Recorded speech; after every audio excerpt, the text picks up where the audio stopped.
My name is Barbara, and I work with the student ministry team at Wayside Chapel. Hey, parents, we wanted to continue to minister to you in this season, and we weren't exactly sure how. So we tuned into kind of what you were saying on your feed, and what we observed was that maybe there was just some rub with the new season of homeschooling that a lot of you guys are in. We decided to ping one of our parents who's been doing this for a while, and we just hope that you find this encouraging. So enjoy. I've loved some of the social media posts I've seen so far, whether it's we need to increase the pay of our teachers to $1 million a day, to just seeing the post of I taught my kids for 5 minutes and I'm done for the day.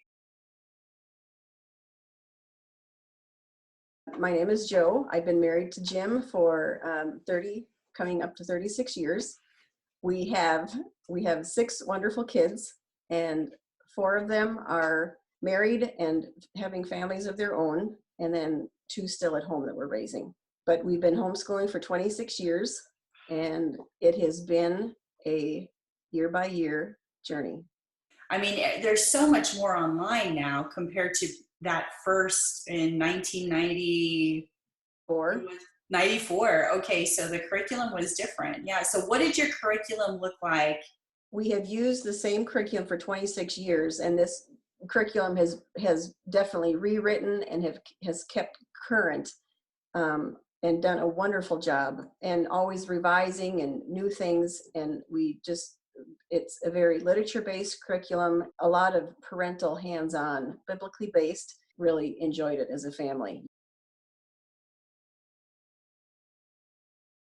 Homeschooling was not ever anything on our agenda and our radar screen as we got married. So when Jim came home one day and said, "Would you consider praying about homeschooling?" I said, "I don't even want to pray about it because I don't want to do it." I feel homeschooling had kind of a label, and I didn't want to be labeled in that way. And selfishly, I suppose I didn't want to give of my time. Something always gives, and you have to give up some things when you choose to homeschool. So I said, we've got to have some kind of a goal. I don't want having kids that are puffed up with knowledge, and I don't want academics to be our goal. So we said that our goal was to raise kids for hearts after Jesus and to mold their hearts for Jesus. The Lord has blessed in the academic area. All four kids graduated from college debt-free, and two are working on their master's degrees, and they're just really cool kids.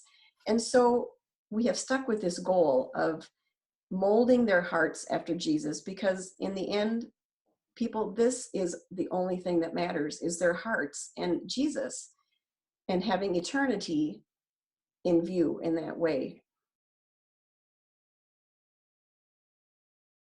Many years ago, it went a lot faster than what I had remembered homeschool to be like. We did our phonics program, we did our math, and we had a short devotional together, and we sang, and we read some library books. In about an hour's time, your school is done. And so I would encourage the parents who have their kids home now during this pandemic crisis schooling, your day is going to be a lot shorter than a public school. And don't feel bad about that. Don't model your school after a public school, because it takes a lot longer for 20 kids to find what page you're on, rather than one or two kids at home. Give yourself some grace, parents. Give your kids some grace, as their little lives are all topsy-turvy also. They're out of their routine, and their life feels and looks different to them also. So work toward this together, and maybe you want to start teaching them some life skills at this time, but it doesn't always have to be academics. Learn your kids, learn their learning styles. There's fancy words for all that. sometimes your kids do better learning when they have their little hands busy playing with some Duplos or Connects. Speaking of elementary or younger kids, sometimes hands need to be filled in order to get their brains engaged. And male, female makes a big deal in that also. Don't let different learning styles frustrate you parents, as it may not be your learning style, so that it may cause frustration in you. God made your child with that certain style, and so lean into it and engage it and learn from it. And so you got to be really intentional sometimes with each one of your kids. So you had mentioned sometimes when you get to a place in your curriculum that you just brainstorm with your kids on what to do. So kind of walk us through a little bit of what that looks like. Brainstorm with your kiddos as to different activities that they can do or when they're done with school, and keep that list handy and keep it before your eyes, whether it's you're going to laugh, but organizing a drawer or organizing a closet or going rollerblading. They just have a whole list of this kind of stuff. Listen to a book on Audible, keep that list handy and go to that. It will fill some hours together. The parents aren't always the ones in charge. Yes. The kids need to learn how to fill their time, and they need to learn how to fill it wisely and with discipline and responsibility, rather than being in front of technology all the time. Because Right. Often we go to technology when we are bored and when we have nothing to do. Yeah, so it's hard to kind of even give your mind a break. I know that I have to tell myself, okay, I'm going to do 20 minutes on this, and then I'm going to move on, because if I don't give my mind that break from looking at the screen or reading the emails or what have you, it leaves you a little bit stale in your thinking. So you probably had some days where you felt like this didn't come out at all the way I had planned.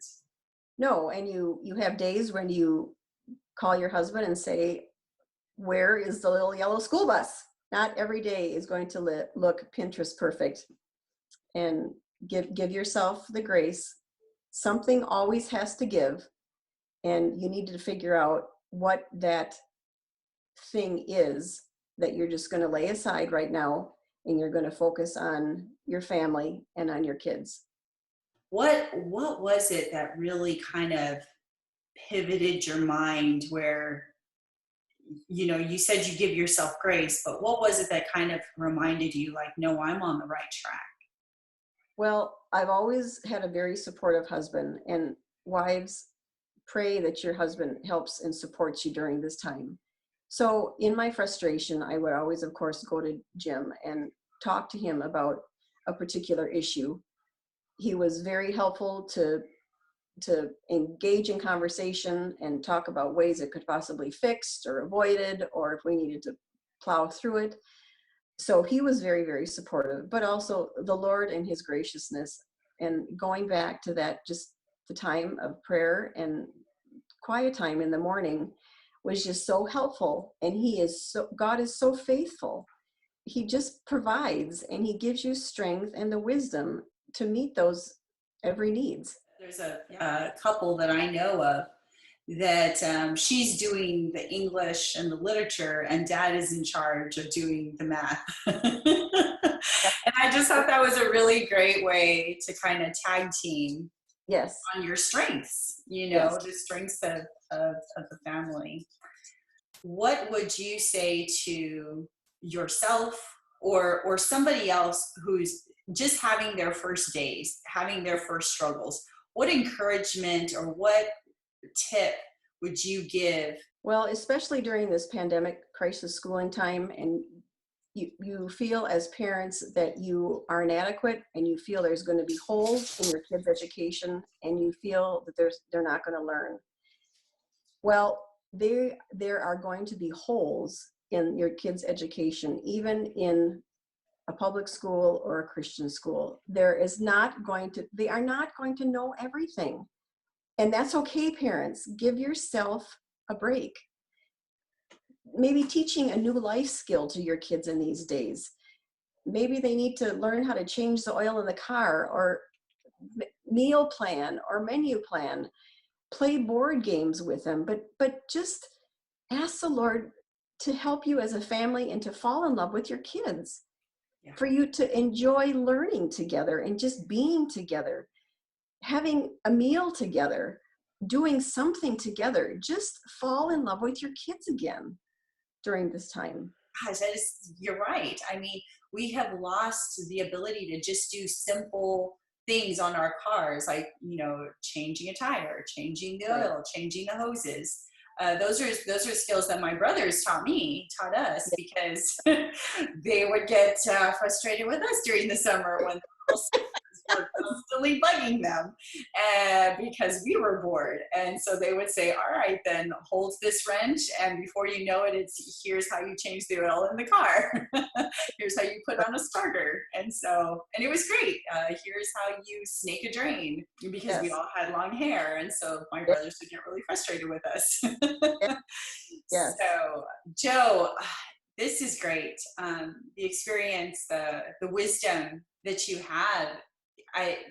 You're so right. We just need to just give ourselves a break, not feel that it has to be in this structure that the kids, the way they learn. And I think that it's a gift to kind of have that opportunity to let them learn how they learn. Thank you again.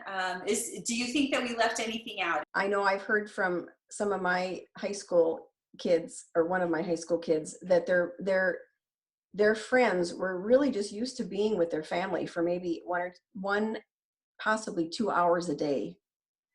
And that has changed during this time. So learn from each other. This is a real learning curve for everyone. Find some common ground as a family, whether it's playing games or going for a walking, but learn what makes you all tick together, and just spend some time doing some of that fun stuff together. Read a book together, do a puzzle together. Just enjoy being with one another during this time, and lean into it. Don't fight it. Don't fight it. Yeah. Joe, you have been amazing. I feel like you really just shed a lot of light on the fact that it's a group effort, and you don't have to have like you said, the perfect day, in order for your kids to learn. That's not how it works. It's figure out who they are, how they learn, and then build off of that. That's great. Okay, everyone, thanks for tuning in. If you have any questions for Ms. Joe, just leave it in the comment section. And otherwise, see you around like a donut.